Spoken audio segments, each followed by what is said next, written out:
జవాబు పొందుకోవాలి అన్నట్లుగా పట్టుదలతో ప్రార్థన చేయండి. ప్రభా నీవు నాతో మాట్లాడు అని పట్టుదల కలిగి ప్రార్థన చేయండి. తగులుకొని చాటభారతంలాగా కిరాణా కొట్లో సరుకులు లిస్టు రాసినట్లు పెద్ద లిస్టు రాసేసుకుని ఆయమన్నంగా దేని కొరకు ప్రార్థన చేయకుండా అట్లా ఉండొద్దు. గురి కలిగిన వారిగా ఉండండి. గురి కలిగి ప్రార్థించండి.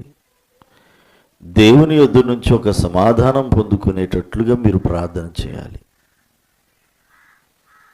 దేవుని దగ్గర నుంచి ఒక సమాధానం మీకు రావాలి. దేవుని దగ్గర నుంచి ఒక జవాబు రావాలి. దేవుడు మీతో మాట్లాడిన అనుభవంలోనికి మీరు రావాలి. ఆ అనుభవంలోనికి రాకపోతే, దేవుడు మాట్లాడుచున్న అనుభవం కనుక నువ్వు పొందకపోతే, దేవుని దర్శనాన్ని చూడలేనటువంటి, జవాబు పొందలేనటువంటి ప్రార్థనలే కనుక చేస్తే దానివల్ల ప్రయోజనం లేదు, అది నిష్ప్రయోజనం అవుతుందిగా. అందుకొరకే ఇదిగో ఇక మధ్యాహ్నపు వేళ మీరు గమనించండి, గుర్తించండి, జవాబు పొందాలనే పట్టుదల పెంచుకోండి, ప్రార్థనా బలాన్ని పెంచండి. జవాబు పొందాలనేను అనే పట్టుదలతో ప్రార్థన చేయండి. ఖచ్చితంగా దేవుడు దర్శిస్తాడు.